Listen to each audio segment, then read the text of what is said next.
Hello, everyone. Today with me, I have Trevor Culley from the History of Persia podcast.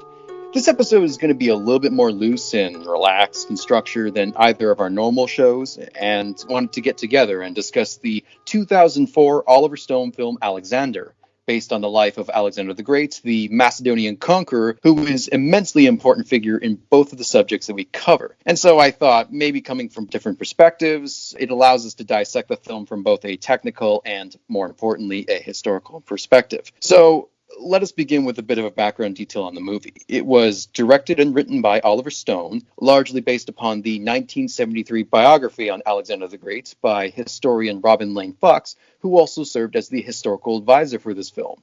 Released in 2004, it was a critical failure and only barely made back its budget, an astonishing $155 million, which would be closer to about $210 million today. While it did not succeed with the critics, it has recently received a bit of a comeback due to the praise for its relatively high levels of historical accuracy for a major Hollywood film, and no thanks to Oliver Stone constantly releasing new editions. There are currently 4 available: the theatrical, the director's cut, the final cut, which is what I own, and the ultimate cut. The last 2 are considered the superior films, and both clock in at over 3.5 hours, with the final at the longest at 214 minutes running time. So, before we really analyze, what are your general impressions after watching it? Well, I guess hello, everybody. I thought it was a surprisingly good ancient history movie. Now, that's not exactly an impressive genre to be working with, but the attention to detail with the settings and the costumes alone just sets it up to be more faithful to history than most other options out there. Yeah, I mean, considering the competition the film had at the time, even, let's say, 300 came out, I believe, in 2006. Troy was the same year as Alexander, and has its own issues. The biggest one was Gladiator, and I just recently rewatched that last night, so this is going to be an interesting talk, because comparing the two, it's amazing how well Alexander holds up in that department compared to Gladiator, which is so inaccurate that it actually makes me laugh after I've seen some things like the Sutton Hoo helmets in one of the Gladiators and weird Persian iconography on Roman emperors. I think Alexander as a film, it really has held up the test of time in the historical accuracy department. Yeah, well, the dedication to practical effects and scenes and settings helps it out a lot too. Like, there's never a shot where I'm like, okay, this is very obviously a soundstage where they added a background later or something like that. If they're outside, they're actually outside, and that alone puts it leaps and bounds ahead of something like 300. Yeah, I mean, with this for this discussion, this is the 4th or 5th time I've watched this movie, and which is not something I do for films that are 3.5 hours long. I think the only one I can compare that to is Lord of the Rings, but this time I was a lot more critical.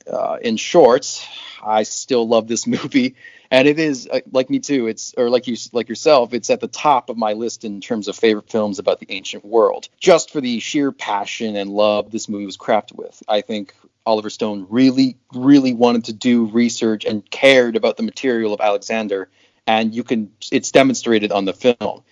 Gaugamela and Hydaspes are just some of my favorite scenes of all time, and not because I just love battle scenes in general, but there's so many details. I'm like, that's from Plutarch, that's from Arrian. But this time there are a lot more flaws that I noticed. First thing, the acting is pretty hammy at certain points, especially from Colin Farrell, who is the lead as Alexander. And in terms of some of the historical stuff, there are some of the ideas and themes that are pushed that are pretty outdated, and those are something we'll talk about in a little bit. It also suffers from the fact that Alexander is a story that can't be done in a single film. I mean, anybody who does it, I feel sorry for, because it's so huge in only 33 years that I think the only way to do it properly is to do something like an HBO miniseries or like a full-on production that allows you to kind of develop the characters and the setting. And like in the final cut, it starts at Gaugamela, and you've missed all of Egypt, all of Thrace, Asia Minor, Gordium, the Siege of Tyre. It's just there's a lot that could be talked about, and they kind of just throw you in the thick of it. Yeah, it's an interesting concept to make a movie out of Alexander the Great, because, like you said, it is such a lengthy and detailed story. It's really best to go into this, I think, viewing it more as a highlight reel. Like, okay, we're in Gaugamela, we're in Babylon, we're in Bactria, we're in India. Like, it's just the biggest events along the way. I think that this, in terms of like recommending this movie to people, I almost don't know if I could say that I could recommend this to the average person, because it's really complicated in terms of there is kind of an overarching explanation by Ptolemy, who is played by Anthony Hopkins, who does the narration for the story, saying, Alexander proceeded to Bactria and fought the tribes here for 2 years to settle accords. But I think with the style that it's going for, especially the final and ultimate cut, it is made for the person who already knows about Alexander. And I think that's, if you come from that perspective, you'll love the film. If you don't, I think you're going to be frustrated and confused, because when there's such a huge cast of characters surrounding Alexander, and particularly the scene at Gaugamela when they're in the tent with the chessboard, I guess it's the giant little like battlefield toy thing. He just starts rattling off characters' names like, and you, noble Polyperchon, and Parmenion, and Ptolemy. They just rattling off like 10 different names, and I don't think the audience is going to be able to comprehend that if they're in such a short amount of time. No, absolutely not. The first time I watched this movie when I was in high school, it went completely over my head, because we never really talked about Alexander the Great when we covered ancient Greece. There wasn't time when we covered ancient Rome. We skipped ahead. So it's just these names, and if you're not familiar with the names in a different context, it doesn't really mean a lot. And even then, they have to cut some people out. Like, there's not even time to address the fact that Seleucus was somewhere in there. Yes, Seleucus was missing, Eumenes was missing, but they did include characters that weren't even there. Like Cassander was there, even though he didn't come until after the campaign was over and entered Babylon when Alexander was about to die. Characters were there that either were left behind, that they stayed too long, such as Clytus and Antigonus Monophthalmos. I think they have to get characters and they stick with them. Otherwise, once you start, introducing and leaving characters, and it gets too complicated. And I think that's part of the inborn error of a film, where even at 3.5 hours, you can't have people explain or understand all of the characters that are necessary to understand the Alexander story. Yeah, and I think that's going to be an issue with basically any historical movie, unless you're doing one single event, like one battle or something. It's all of history. You do need a little bit more time, and I think miniseries are probably better suited to that. But it was 2004, and we weren't really there yet. Yeah, there was no Game of Thrones, and there was no HBO Rome, so there was nobody to pioneer at the time. So now, in terms of the historical accuracy, which is the meat of our discussion, the film does stand heads and shoulders above comparative films, both for the time and now, especially against the likes of the more popular and culturally relevant films like 300 or Gladiator. Still, I do think it deserves to be pulled apart, and I think we're going to kind of break it down into the 3 different sections. There's going to be the Greeks and Macedonians, then the Persians and Asian cultures, and then Alexander himself.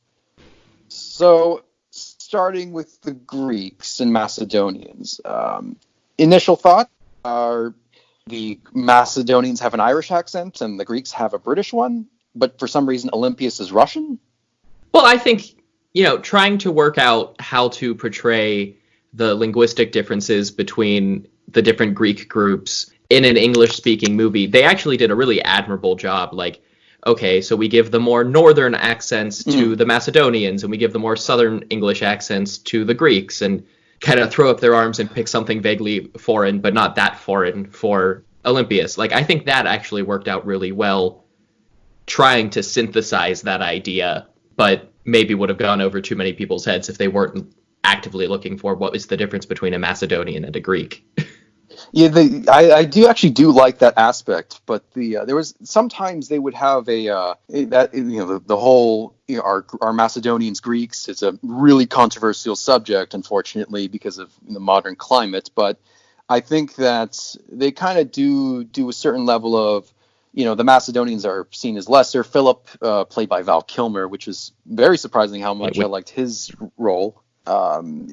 He actually did a pretty good job at emphasizing they look down at us, but we come from the mountains. They were sons of goat herders, now rulers of the world, and part of the representation of that of Macedon in particular with the material culture, I thought it was great. I mean, the commoners wore they wore clothing that they actually have examples of from archaeological finds and from paintings and frescoes. And I don't need to say much. I mean, well, I'd like to say a lot about the arms and armor of the Macedonian forces, which is so lovingly crafted. Yeah, everything about costume design in this movie is really excellent. Like, just massive props to everybody who was on that team and doing the research for that, because everything is as close to the well-documented examples as they could possibly get. And the further east they go in the movie, the more guesswork is done, but that's just how the archaeological record works anyway. So, like you said, costumes are just one of the best parts of this because they are so accurate.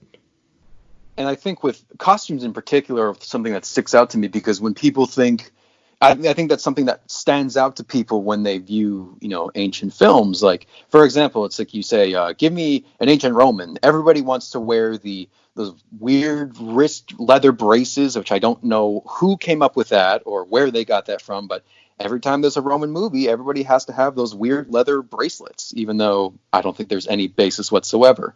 No. And 300, you got rippling abs and underwear, like thongs, and just bizarre choices. But with Alexander, they had, when you have the Battle of Gaugamela, each individual soldier is uniquely crafted. They have different equipment. There's no sense of uniformity, even though there's a sense of shared identity, which is something that I think is unappreciated and is kind of a lost art, where most people nowadays rely on CGI. It's like, just put them all, same thing. Everybody wears the same armor, which is something of a throwback to like the Great War. Everybody has to look the same, and it's just not how it does. But Alexander goes above and beyond to make sure that it's present. The only exception to that rule I can think of off the top of my head is Cletus the Black, who for some reason is wearing a leather tank top the entire time. But aside from him, everybody else seems to be in. But at least Cletus is wearing black, which is part of That's the true. identifier. He's always wearing black, which is I think it's kind of a literal interpretation. But you know what? Hey, if it works. In speaking of archaeological similar, I guess the historical accuracy of the material culture, a lot of the background is really well done. Some things are a bit they don't really belong there, but I think they did a good enough job where it's like, I can buy it. Where, for example, the mosaics at Pella with out with the hunting reliefs and all of the statues that are actually painted. They have painted statues. This is before the modern trend of did you know that the statues were painted? I thought that was extremely unusual for the time. Yeah. The only gripe about material culture I had over the course of the movie was the continuous use of maps. Yes. And I get why you need to do that for a movie that covers so much ground. But the fact that they were part of the set and Ptolemy had a map on his wall, that was the only thing that I really had to complain about. Was just, the ancient world didn't really do cartography like that. They, might have a sketch map to try and trick the Spartans into going to Persepolis. But aside from that, you don't really see maps until the medieval period.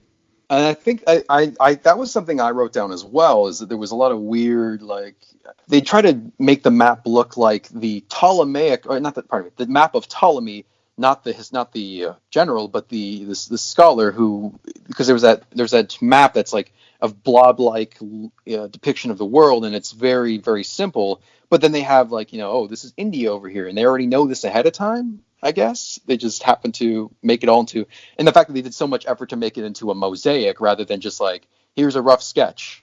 Yeah, that's the only thing. And I guess with India, they would know it's whatever's east of Persia is sort of their definition of India. But yeah, just that one little complaint, and that's very minor when we really get into the details here.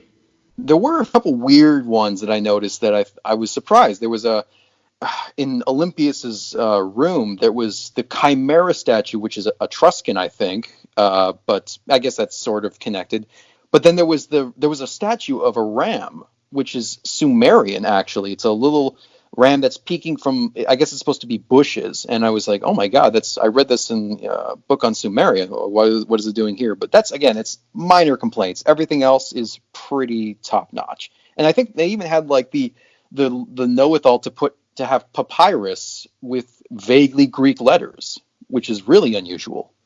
Yeah, they did a funny thing where they couldn't quite decide if they wanted to have the writing in the movie be English and Greek style or actually ancient Greek. So there are scenes where the papyrus is written in English, and then a couple scenes later you'll have the papyrus written in Greek, or the maps lettered in ancient Greek, and then a different map is lettered in modern English. So they couldn't quite settle on how they wanted to fit the language in.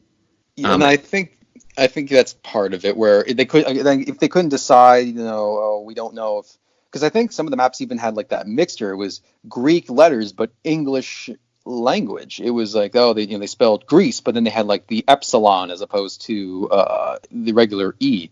So I guess maybe the only criticism is stick to one and just go with it. And I'm sure that's one of those things that wasn't in the theatrical cut or the director's cut when they came out, and that these are just the extra scenes that didn't get edited properly before getting put into these final cuts that we watched. So I'm sure that has a lot to do with it too.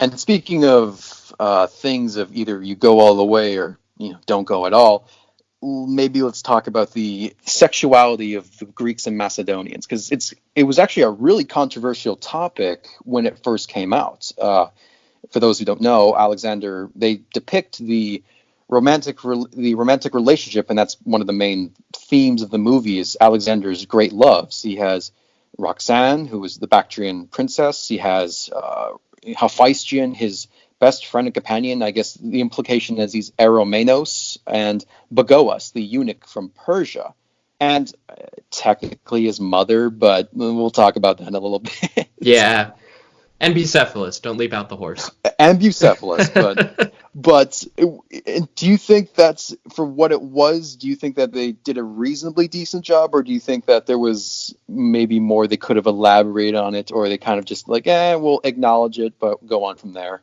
They could have committed to it, especially with Hephaestion, played by Jared Leto, and which is also just a bizarre choice. But I think they could have committed more to saying, look, this is a romantic relationship, and actually showing explicit romance between some of the characters. But it was also 2004, so I don't really expect much from them. It's just looking back at it 16 years later, it's really obvious that they're pulling their punches with that one. In the final cut, there is actually a scene where I think they explicitly do talk about, or they do explicitly show Alexander beckoning Bagoas into bed, and there is actually a full nudity shot of Colin Farrell, which I guess kudos to those that want that, but I thought that was odd that it would never go further than a hug between Hephaestion and Alexander. I think Jared Leto as Hephaestion has eyeliner the entire film, and they really make him look like the pretty guy. But I do appreciate the effort, and they do explore the relationships of Alexander, all of them, even if they're not that detailed in the sources. Like Bagoas, I think, gets one or two lines, and I can't remember if it's Curtius or Arian, but they do make points to mention it, at least. And all the background characters, you can see them. They're not like Philip is, unfortunately, he's sexually assaulting Pausanias of Orestes in the wedding scene. So they do go into detail about it. Yeah, I just think they could have been more explicit, but it's not that it's ignored. It's not that it's completely whitewashed or something like plenty of other movies about ancient Greece have been, where they just pretend it didn't happen. Speaking of Bagoas, I'm curious because let's maybe talk about Persia a little bit, because I think you're going to be much more aware of this than I am. The scene with the harem and the eunuchs, is there any remote accuracy to this? It is possibly the least accurate scene in the movie. I have now, I think this is my fourth or fifth time in my notes for a podcast script, written in big letters, all caps, harems are not about sex. The harem was typically the female members of the royal household. So that's all the female slaves, all the female servants, but also all of the relatives of the king or the local satrap.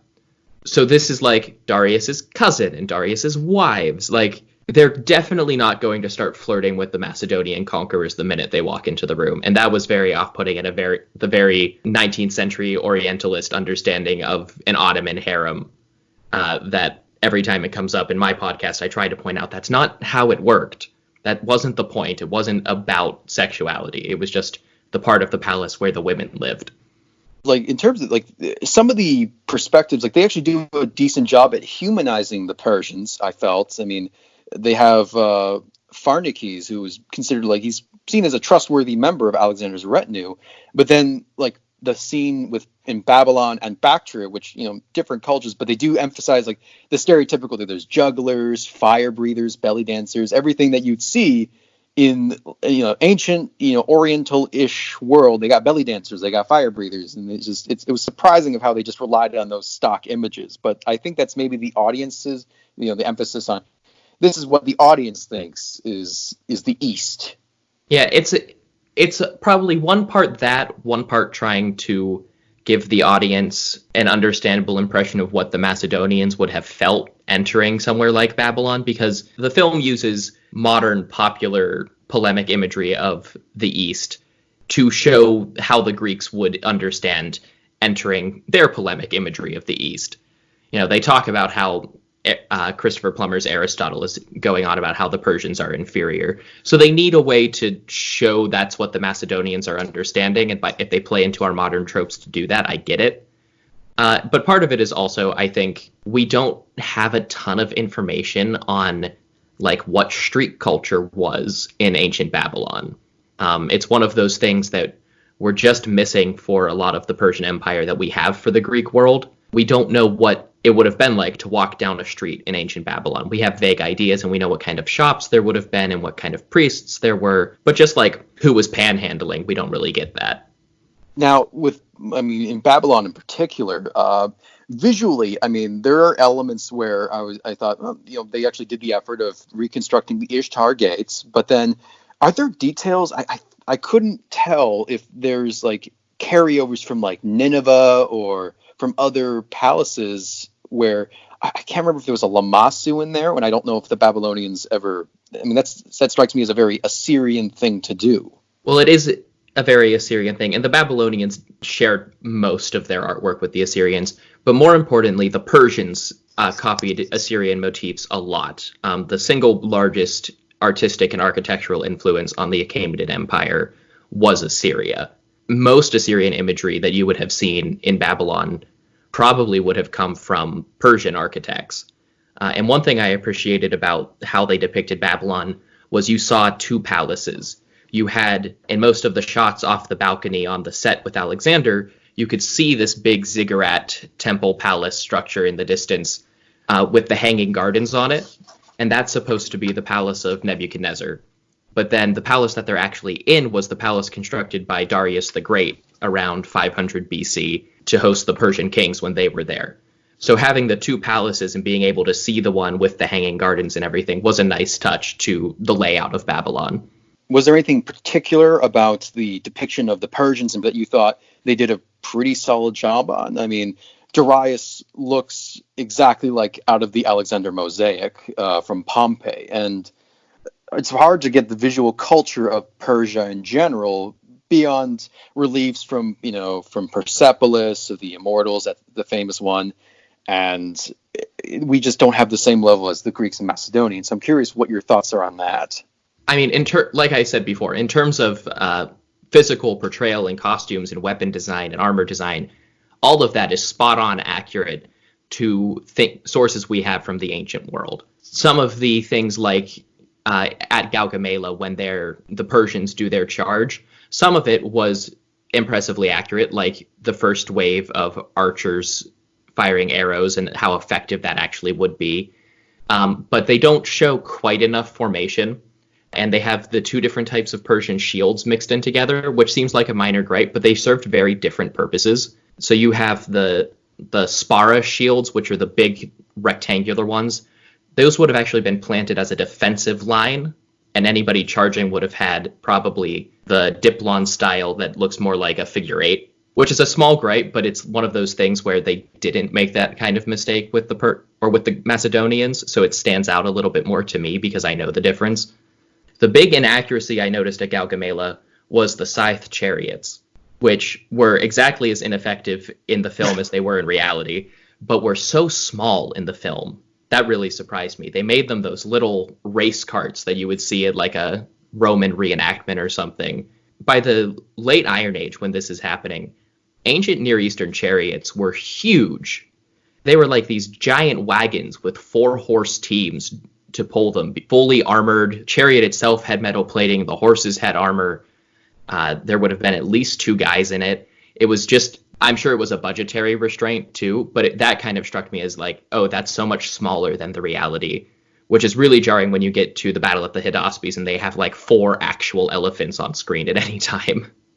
Yeah, but I think they kind of, with Zeus, the Persian cavalry commander, he's equipped in full heavy armor, which I think was interesting. The fact that they actually went through that effort. Yeah, but definitely compared to the Macedonians had a lot of love. They really emphasized, the individual props. The phalanxes looked imposing and impressive to see that many extras working with it. With the cavalry, it was a huge charge. Everything about Gaugamela in particular is some of the best parts and some of the worst parts of the movie, where you have I think honestly it's probably the most accurate depiction of ancient battle on film.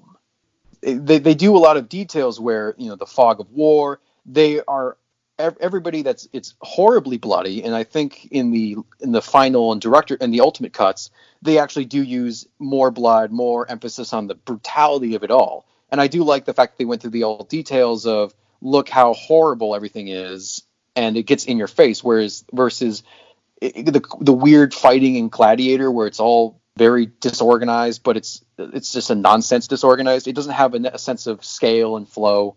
And I think that with the Hydaspes also does a great job where, like you said, the war elephants, just fantastic. The fact that they got elephants to appear is, I don't know if there's any other film that does use war elephants that are practical.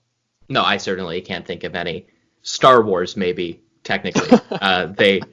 The big Imperial walkers in Empire Strikes Back are actually elephants in costume. But that's the only example that I can think of. I mean, Lord of the Rings they're all CGI and they're hundreds of feet tall. They're not the size of of a regular elephant. But I do appreciate the fact they went through all that effort. When they enter Bactria, that's interesting because they seem to be incorporating like Scythian-esque like materials and clothing, and I'm not sure if there's the dancing scene at the wedding. I'm not sure how accurate that is. It's not, but there's nothing that they could have done that would have been, if you understand what I mean. We know so little about the actual living culture of Achaemenid Bactria and Sogdia. And it's the same thing that happens when they get to the cities in India too, is that we just don't have a firm picture of what the material culture and what events and celebrations would have looked like. So they extrapolate it from later things that were better documented. So you have a lot of influence taken from modern Central Asia and Sogdian Empire when it was more impressive and more fully developed. So they're taking kind of a grander future, not futuristic, but in the future of those societies, what they looked like, and trying to extrapolate something to depict them on film. So it's probably not accurate to what it looked like in the 4th century, but we don't know what would be. One of the stranger parts is the depiction, or I guess how much the character they give to Rosario Dawson playing as Roxanne. Like in this film, she's portrayed as almost like a warrior or some sort of hyper aggressive. It's hard to describe, but it's definitely much more detailed than whatever is in our sources. And I'm curious, like it's an interesting interpretation. Let's just say that. Yeah, it's an interesting way to acknowledge, I think, the idea that like this region was the inspiration for the Amazons, and once you get closer to the steppe, there is more of a history of women taking part in warfare and things like that. But also, she's just kind of out of the blue aggressive in a couple of scenes. Like when she tries to kill Alexander on their wedding night. Where did that come from? I don't know if that scene is one of the. It's an example of one of the hammier moments where between Alexander and Roxanne is when he starts. I guess he's growling at her, like it's like when she's slapping him around, like he's getting all heated up, and I'm like, this is nonsense. The narration with Ptolemy saying, "Who knows what the benefit of marrying her was?" I was thinking, well, maybe it's because she's the only person he's met in like 2 years who can speak Greek. Yeah, and she's the only one who vaguely knows the language. I think that's part of the weaker parts of the movie is, well, it's the better. It's a good part, but also a weaker part is Alexander's relationships with others, and I think Roxanne's is the details extrapolated where it's the implication that she's a form of his mother, and that's a weird thread running throughout the film, and the interpretation of Alexander in particular that I think is probably the most outdated. Yeah, it's the very Oedipus complex thing that they decided to play into with this movie that probably doesn't make much sense, and I never really understood why it needed to be there. Like Olympias being a Dionysus Bacchanalian sorceress who plays with snakes and poisons her enemies wasn't devious and strange enough. You had to add in some weird relationship with her son.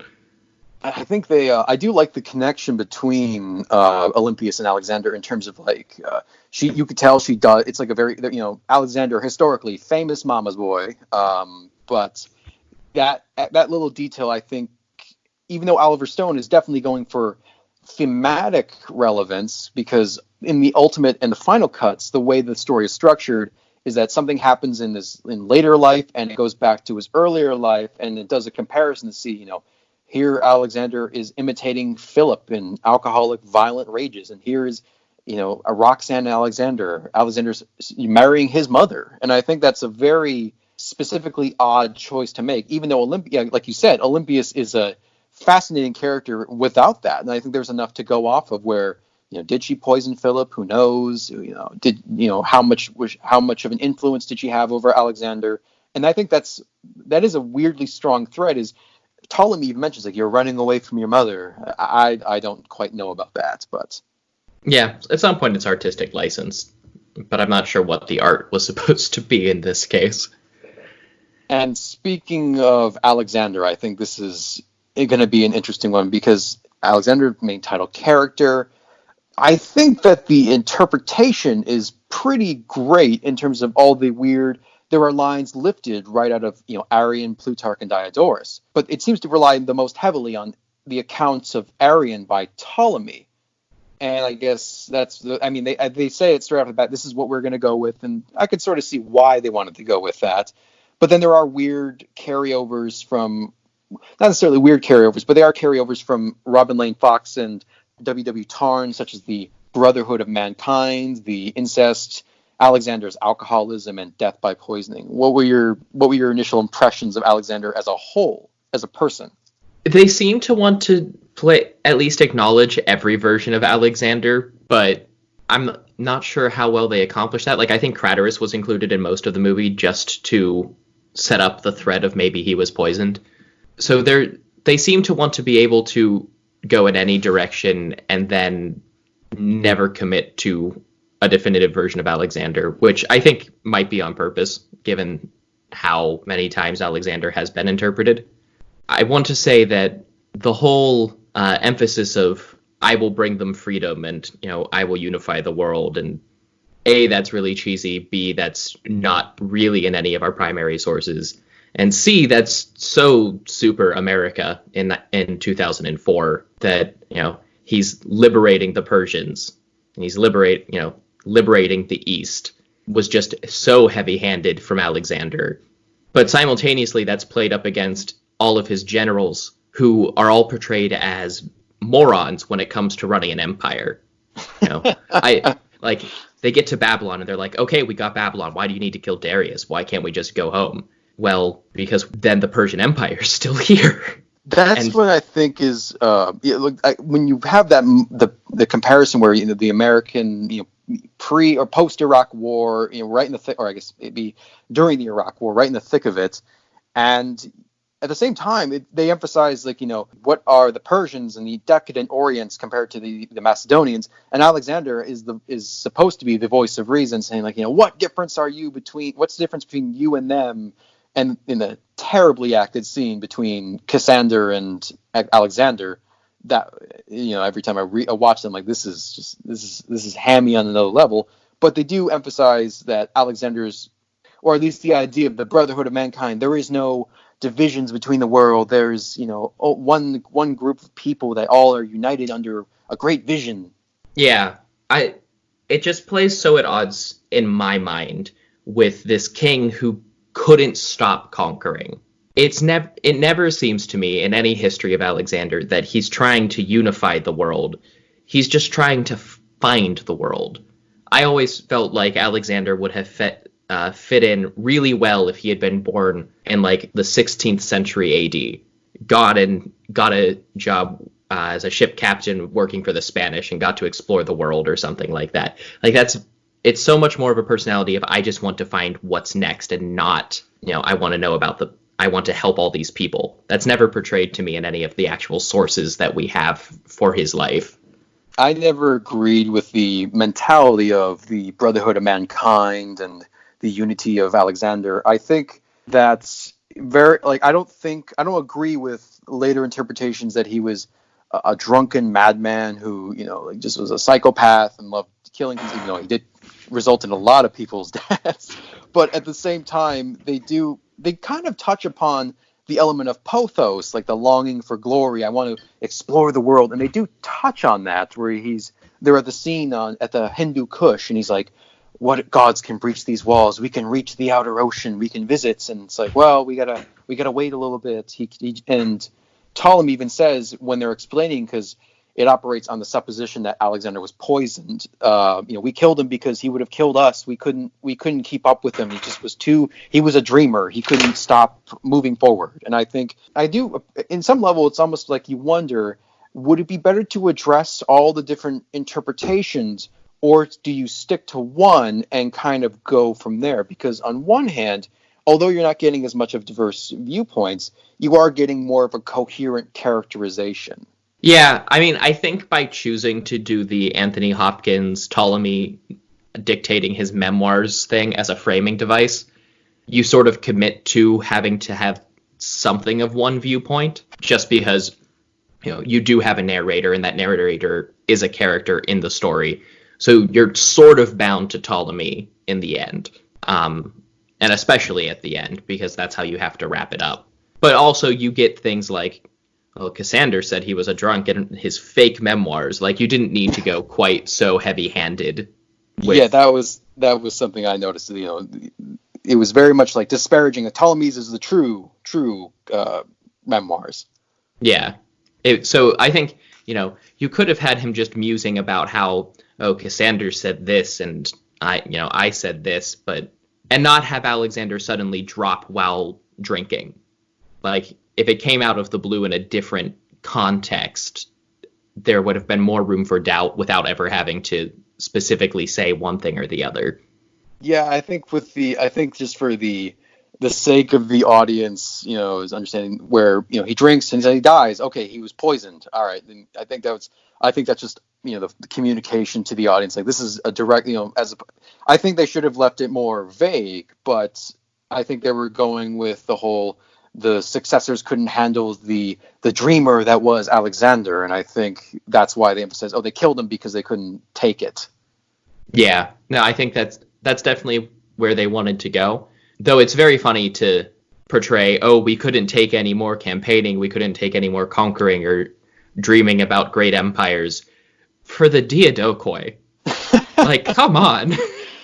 Well, I think there's a juxtaposition where they literally say, we couldn't take it. And then for 40 years, we fought world wars. It's like, well, make up your mind.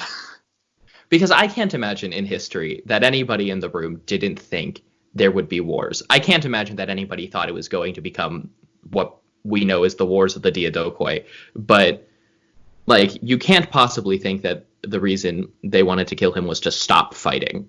Because if they wanted to do that, they would have done it in India. Yeah, I think it just adds that level of it's more interesting than he dies of disease. It's very disease is almost like a anticlimactic. I guess you could put it as. I don't believe personally that he was poisoned, and I mean, we know so little about it, and we have to take into account, are the diaries of the last days of Alexander even true? But I think, how many times he was wounded, and he nearly died in many different times. He almost died of disease in Asia Minor. He almost died of a chest wound in India, and I think just collapsing out of sheer exhaustion, low constitution, and horrible amounts of malaria. I think it's one of those things that everybody likes to talk about. Oh, maybe he had Guillain-Barré. I think the poisoning thing is good for a narrative device, and I see why they would want to do that if you want to make it more dramatic. Yeah, personally, to me, the thing that I always look to is he was just beaten to death. Whether or not he actually succumbed to anything related to his wounds that he acquired over the course of his campaigns, there's no way that he was healthy by the time he got back from India. It's just not reasonable to imagine that with, having been stabbed multiple times, having, taken arrows and disease and all sorts of probably contracting heat stroke in Gandhara. There's just so many opportunities for Alexander to just be worn down by the course of his life. What do you think about the portrayal of? They talk about it, or I guess they at least visually present it, but they don't directly talk about it. Is the alcoholism angle? Because that's a huge thing in the movies where he's constantly drinking in the later parts of the campaign. I like the way that Ptolemy contributes it to unsafe drinking water in India. I think that's a funny way to excuse starting down a path towards alcoholism. But I also imagine that if you grew up in a Greek culture where you water down the wine and you become infatuated with Persia, that has to be a system shock, because the Persians didn't water down their wine like the Greeks and Romans did. So I am 100% believe that Alexander would have developed alcoholism. He'd certainly not be the first ruler to go out on extended campaigns and come back extremely alcoholic. Whether or not that's what killed him, I'm not even sure it matters. It's just another one of the things that would have compromised his immune system one way or the other. Even if he had been poisoned, he had been poisoned while being an alcoholic, while being chronically injured, while having suffered previous diseases. He just, like I said, was beaten down over the course of all those years from a variety of different things. It wouldn't surprise me if all of them played a part in ending his life so early. Well, there are little touches which I think are nice to notice where they kind of show the effects of the campaigning, where every time they come from a battle, they now have tons of scars, and they have scars all over the body. He looks haggard, and his hair is long. But I don't know if that's them trying to do, Alexander is falling apart, or is it he's adopting Oriental feet, is the way to put it, because they definitely mention how he's adopting characteristics where he's accepting proskynesis, he's accepting, people list me as a god. He's wearing eyeliner by India, I believe. Yeah, especially the people acknowledge him as a god thing. I've always been given the impression, and maybe you can elucidate this for me, I've always been given the impression that wasn't a purely Eastern phenomenon. It wasn't just conquered peoples who viewed him that way. I very much got the sense that some of the Macedonian army was also acknowledging him as the son of Zeus Amon, because he started that track so early in the campaigns. I think that with the Alexander, the man, the god, I think with Greek culture at the time, it wasn't so much that the controversy wasn't as, Alexander was, semi-divine in the sense that, because they, the alleged stories of Olympias telling people, oh, he was birthed by Zeus who visited me in the form of a lightning bolt or some snakes. And I think the controversy was the dissonance between Alexander saying, I'm the son of a god, and then by implicitly denying Philip as his father, who the Macedonian army and the old guard like Parmenio and Clytus were incredibly loyal to. And I think that was part of the issue where I think some of the they started to revere Alexander as a deified figure after his death, because the whole thing with Greek mythology is at a certain point, if you achieved enough glory, you would become eternal or immortal, like Heracles, or I guess Achilles became immortal in the sense through his glory, what he did in Troy. And Alexander was very conscious about doing that. He wanted to achieve glory, and the visit to the Siwa oasis with the Temple of Ammon is kind of just solidified, like, oh yeah, okay, I'm the son of a god, I have to still do great things to achieve that. And I don't know if I agree with the fact that when they present it as, oh, you view yourself as God, that's how terrible you are, and that's very Oriental. Whereas, by that point, the Greeks and Macedonians kind of are, it's like, yeah, I consider he was the greatest conqueror to ever live. He was Achilles 2.0. Yeah, I can completely imagine why they characterize the old guard, like Parmenion, as shunning the idea of Alexander as the son of Zeus, just because, yeah, it does invalidate Philip, and it is this kid who you watched grow up getting a little full of himself. I get the old guard people. It's Alexander's peers and the soldiers who seem to be agitated by it in some of the scenes, like their entourage when they're in India starts buying into Cletus getting angry. So I just wonder, like, I think they overplay Macedonian anger at Divine Alexander, because I think Macedonian buying into Divine Alexander was probably key to progressing that. And I think that it more has to do with the perception of Alexander is now moving from strictly Macedonians first into he's adopting of an imperial figure. He can't just do Macedonian things to win over the Persians, Bactrians, Babylonians. He's just too many people to work with, where he can't not start to adopt some of the customs and characteristics. And I think the proskynesis thing is one of those simple examples where it's interpreted as like, they worship the ground you walk on, whereas it's more of a form of politeness. Then they do the proskynesis, and it's very subdued, which I like. Yeah, well, even in the historical sources like Arrian, where you have Greek criticisms of Alexander's Medizing and starting to take on Persian traits and act like a Persian king, it's very much this continued Greek idea that goes all the way back to Herodotus that, oh, all Persians are slaves, they worship their king. And it's not that, it's just that they do things that Greeks associated with worship or slavery as a matter of course, like proskynesis, or just the Greek idea of citizenship was entirely unknown in Persia and Mesopotamia. So they didn't have that kind of freedom, but they weren't slaves. They had, the basic freedoms of movement and economic agency and things like that. It's just they didn't have any government power, because that's the point of an absolute monarchy, which was a foreign concept to the Greeks and maybe justifiably abhorrent to them, but not slavery. That was one of the things they were missing. I'm surprised there was actually no slaves in the movie, as far as I could tell. And I think overall, they did a reasonably good job at showing the transformation of Alexander's army from Macedonian conquest force to an enormous moving city of people of all different cultures and even the army, the battle scenes, when you compare Gaugamela, all Macedonians. But then as you progress further, you start to see, Scythians, you start to see Persians and, Indian allies. And I do like that aspect where they see the transformation from Macedonian to imperial. But I guess it's how do they address the conflict between that and his troops? Like the famous scene with, not the famous scene, but the incident with Clytus the Black, where he spears him through the stomach, and then it's a huge controversy. How dare you not list yourself with Philip and, us Macedonians? And I think that There were elements where I think they could have done better, but I think overall they succeeded in showing that controversy.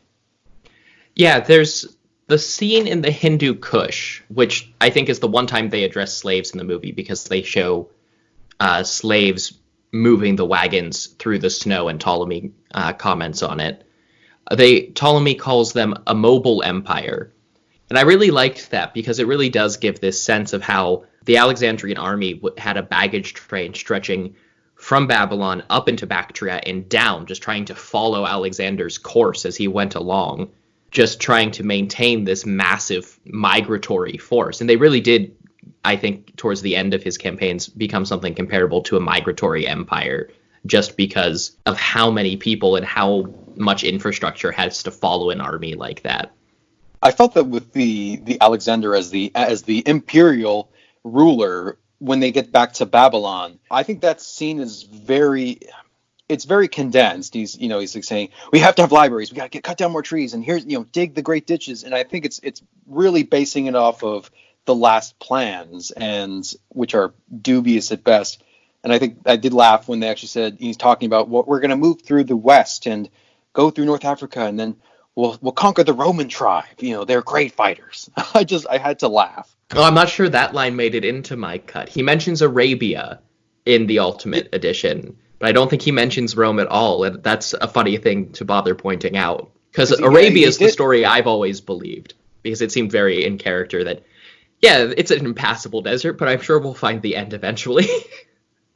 He mentions he mentions Arabia, and then mentions I watched this movie about a weekend ago. I think he mentions Carthage. He says, we'll go through North Africa to the Pillars of Hercules, then we'll circle around and go through the forests of Germany. He doesn't say Germany, but like the Great Forest, the Hyrcanian Forest, and the Roman, and he just like offhandedly mentions, and the Roman tribe, good fighters, we'll conquer them too. I was like, oh, okay, well, everything was so great, and then they just mentioned the Roman tribe. Probably not. Yeah, I mean, as much as Livy likes to, postulate about that, I don't think it was even remotely an idea. Do you think that what are your thoughts on the portrayal of Alexander by Colin Farrell? I think this is a very divisive subject, because he's either seen as gloriously hammy and over the top, or not too bad. What is your thought?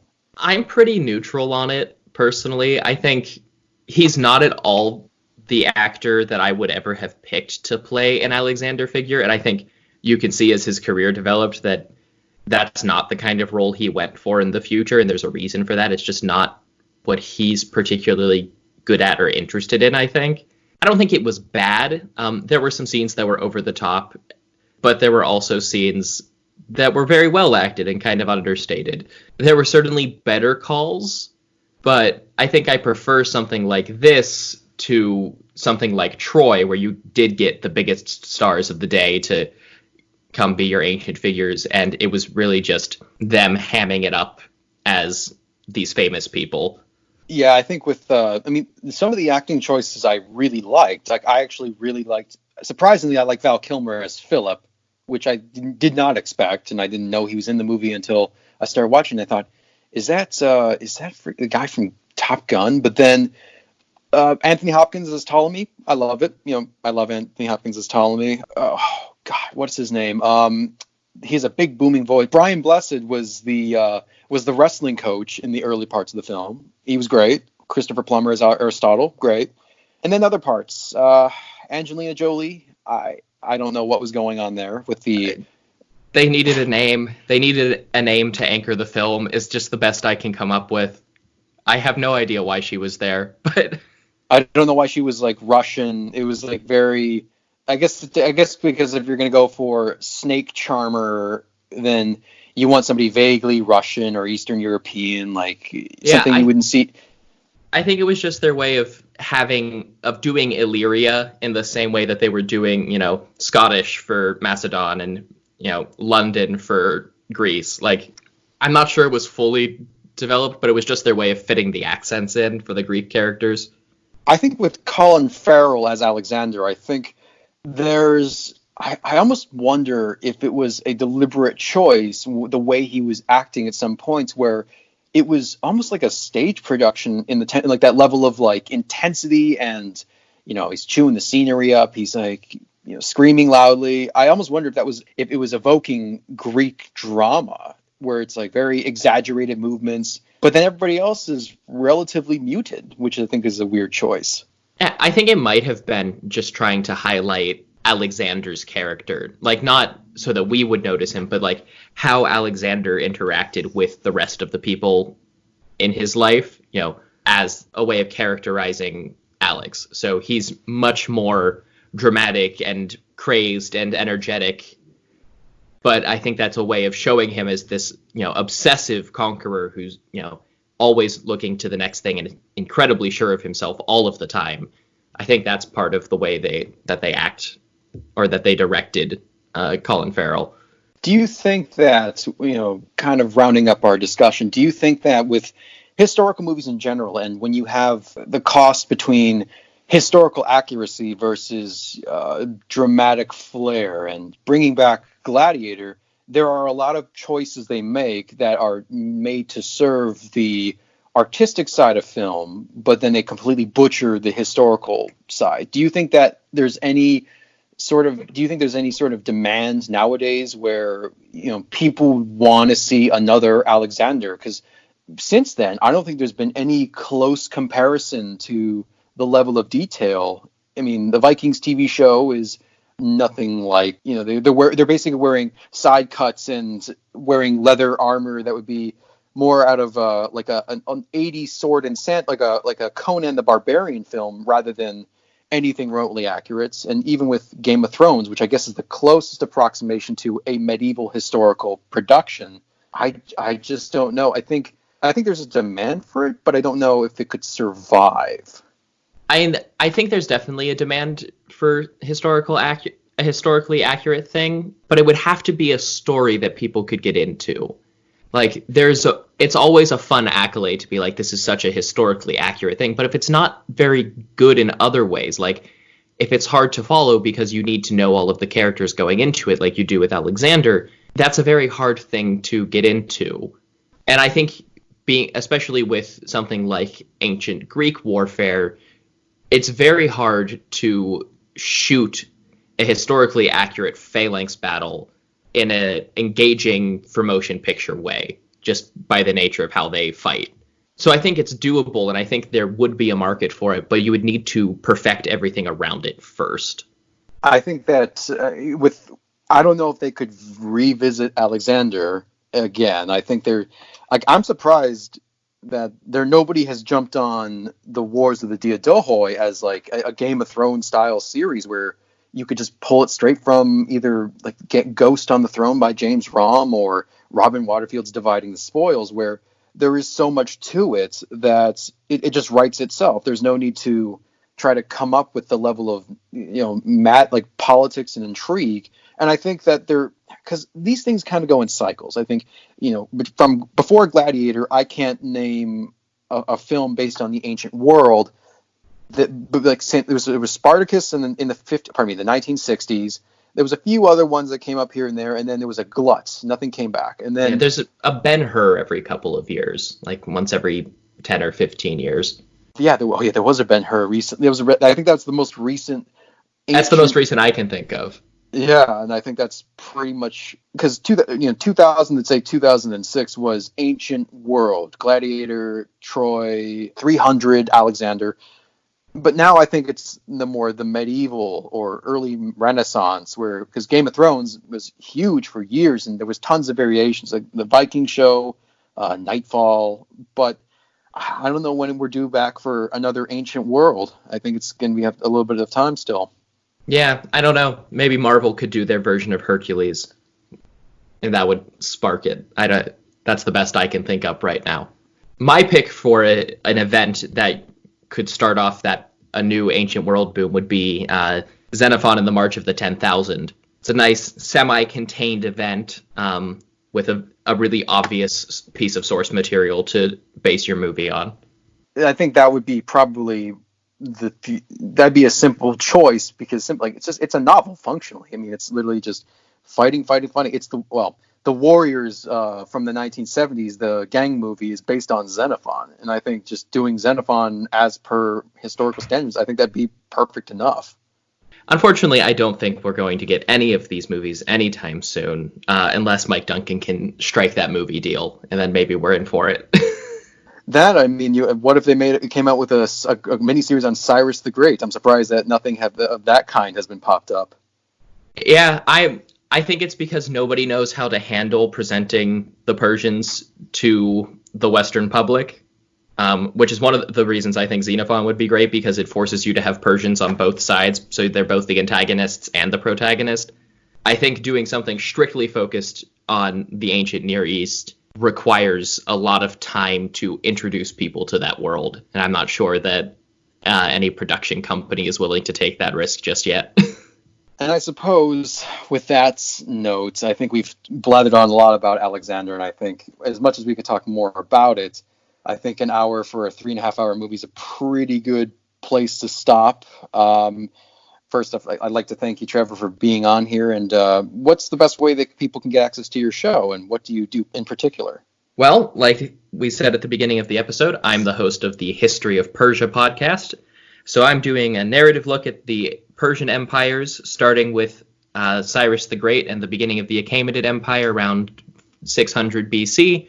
And my goal is eventually to get to the rise of Islam in Iran around 700 CE. I'm nowhere near there yet, but that's the goal. And I'm a podcast, so you can find me basically everywhere you find the Hellenistic Age, iTunes, Spotify, or whatever podcast app you happen to love. Or on my website, historyofpersiapodcast.com. Well, fantastic then. Well, thank you very much, and hope you enjoyed listening to this, our little ramble. And I strongly encourage you to at least check out Alexander. Give it a shot. Just stick to the later cuts. Don't bother with the first two. They're hot garbage. So until then, thank you very much, and talk to you later.